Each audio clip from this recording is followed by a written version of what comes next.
Hi everyone, thank you for joining us for another episode of UNESCO Talks. I'm your host, Gabby Menezes. Today we have UNESCO's own Shafika Isaacs joining us. She leads UNESCO's work on AI and education and is going to talk to us about the challenges as well as opportunities that AI presents in the education space. Shafika, thank you so much for coming in today. So the first question is really about, can you talk generally about UNESCO's work on AI in education and how it relates to policymakers? Sure, thank you, Gabby. So much of our work is related to providing guidance and support to policymakers, especially in the face of an overwhelming tsunami that they are all confronting when it comes to AI in education, the incredible public pressure that they need to respond. And so the guidance that we are offering takes the form of frameworks. We have developed an AI guidance framework for policymakers way back in 2019 already, and we've updated those in the form of a guidance on generative AI, because it was a whole new class of AI tools and systems. So guidance on generative AI in education and in research for policymakers. So to go back and to talk a little bit about the advocacy that we're doing, we really want AI that works for everyone, that is really inclusive. Can you talk more about that in the education space? Yes, indeed, and I think it's in the context of UNESCO having to play the role of providing guidance and direction on how we frame an equity-centered and inclusive social justice, public good agenda on AI in education. That is also our distinctive competency. And it becomes important in the context of the dominant narratives and conversations focusing around the commercial value of AI, and also focusing the narratives around the importance of speed and scale and optimization. And so our response is to ensure that the narratives are centered on what's good for the vast majority of learners, of teachers, working in the most marginalized, excluded, precarious contexts. Yes, so tell me more. What does it mean to design an equity-centered AI that can be used in education? Well, in fact, so the first port of call for us is that we believe that AI tools and systems have to include very consciously the very so-called users in the design.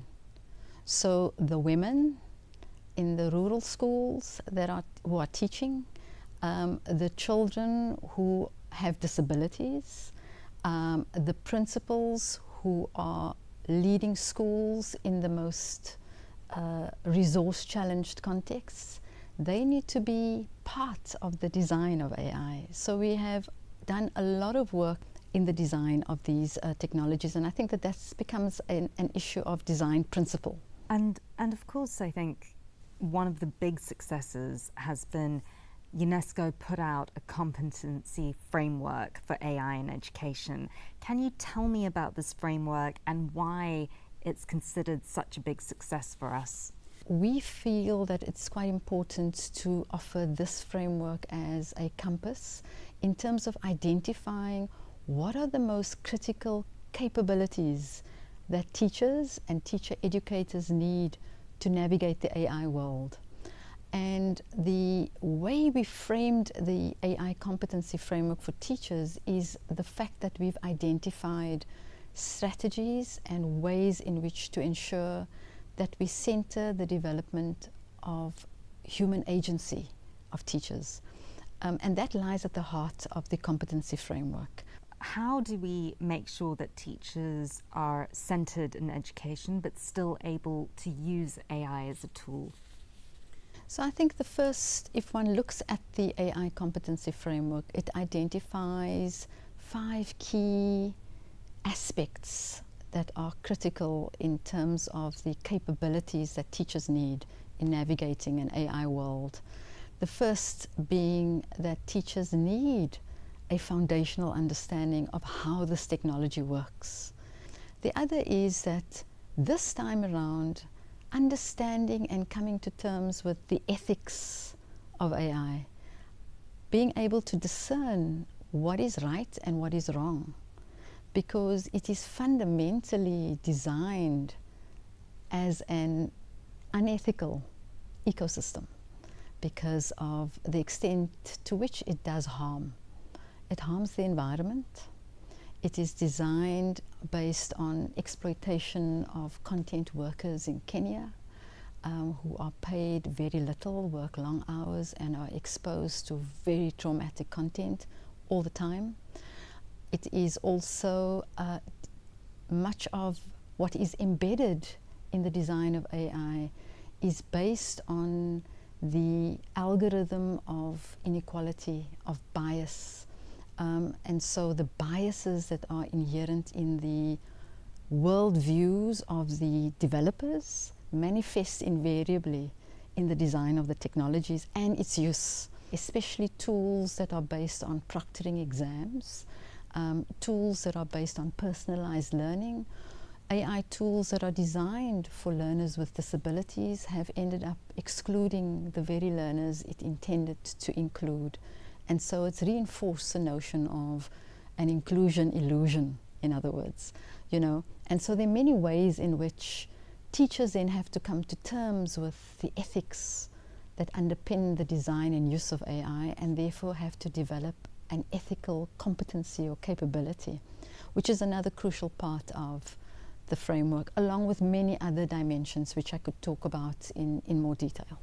Well, I think that when we're looking at bias, it's very important to understand what kind of groups might not respond favorably. So maybe you could give me an example. Is it if we're using AI to mark papers, would the AI be more forgiving with a paper with a man's name rather than a woman's name? Is this the sort of scenario we're looking at? So yes, so it's names.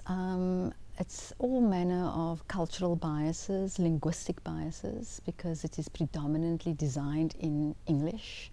So it doesn't accommodate the 8,036 languages that UNESCO has articulated in terms of recognizing the many languages of the world. And so it automatically excludes a number of linguistic communities. We have evidence also of, for example, exam proctoring systems where children in state schools were almost systematically excluded, discriminated against relative to children in private schools, more affluent schools, in terms of the results allocation, for instance. So there are a number of examples like that, and we are monitoring the prevalence of algorithmic bias with the understanding that it can be remedied. And again, how do you engage with equitable, inclusive design? Just to go back a little, you worked a lot on digital learning during the pandemic, which really, I think, was a pivotal moment on how we could embed tech in education. Can you talk a little bit about that and how your perspective now has shifted with this current situation with AI? Sure, thank you for asking that question. In fact, I was privileged to have led South Africa's remote and digital learning response, national response during the COVID crisis. And within that, there are huge lessons. I mean, again, our challenge was adopting an equity-centered approach. In other words, how do we reach the most remote learners, the most under-resourced communities? And the way we've had to approach that is develop a sort of a multiple platform approach where we recognize that, yes, there's a pivot to digital, but many people were offline. And so we included in our range of approaches that print material still mattered, but we also included television, community radio responses. We also included a wide range of players, to the extent that we lobbied successfully the telecoms companies so that they could make education content that is digitally available, freely available on any device. And I think that was probably one of the world's sort of success stories of zero rating during the COVID crisis. But what we were also able to do is mobilize a wide range of players around a very clear agenda to ensure that children continue to learn under the most trying conditions. And a big part of that was ensuring that the work is trauma informed, because we knew that we were dealing with issues of domestic violence, of depression, of anxiety. And a big part of that work was also ensuring that psychosocial support was front and center of the work that we were doing. And so it introduced a pedagogy of care that was always there, but it took center stage. And I think there were huge lessons about the centrality of ensuring that the pedagogy of care stays at the center of our thinking, including in the space of AI in education. And so how my thinking has changed since then is that, you know, we really scrambled to find digital content that we could put together quickly and, you know, broadcast on television and make available on various platforms. But in the world of generative AI, the AI produces the content. It generates content in audio format, in video format, in text format. So it can, in fact, write a textbook in 5 minutes. We couldn't do that during COVID. And so it catalyzes a fundamental shift in the entire architecture of the way we learn, teach, and assess knowledge. And so now we are having to come to terms with that shift, and that we leverage what the AI can do, recognizing that there are many mistakes, that they are filled with so-called hallucinations, inaccuracies, biases, discriminations, that we need the human-centered within that milieu, but then at the same time looking at how we have to reconfigure learning, teaching, and assessment. So we've spoken a lot about the challenges of AI in education. Maybe we can end on talking about some of the opportunities. Yes, so there are many opportunities, and I think I say that with great caution, because the opportunities, the promises are real, but there is still very little evidence that they do in fact make a difference, right? So we're still in the process of gathering the evidence on the promise. And so what it does promise, for instance, is that it can detect learners who are at risk of dropping out of school. And we've got examples of that in places like India, where there's been investments in early warning systems of learners who are at risk of dropping out. But we also know that within that is the messiness of bias, and that certain learners are biased in the articulation of the AI system in identifying learners at risk as well. So in other words, it's a complex question, and I'm loath to give you a very simple answer because I'm so steeped in the messiness of it. But why that's an important question is we need to remain open to the possibilities.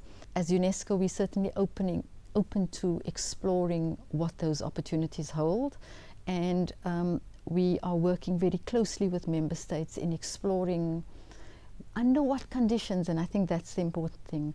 It's the kind of approach that demands asking the right questions in context, because we're very sensitive of the need for contextual relevance. What could be an opportunity in Utah may not be an opportunity in Timbuktu. We're very open to how, under different conditions, the opportunities can present themselves and how we need to navigate the risks. and also ensure that by design, and this is the important thing, that we design with the ethics or the possibilities of equalizing education, of making the learner that is not recognized, that is suffering untold exclusions that we cannot imagine, that we can in fact create the spaces through AI for that learner to be recognized. So the idea of recognition, recognitive agency of these very learners that are excluded, I think that's the opportunity that we are really keen on exploring, because that I think is where the real work lies, which makes this a very exciting space. It does indeed, but also it totally makes sense. We need to proceed with caution and tailor what we're doing to different contexts. Absolutely. Thank you so much for joining us and chatting about this, Shafika. It was super interesting. And thank you for listening. As always, please leave your comments and questions in the chat and we will get back to you.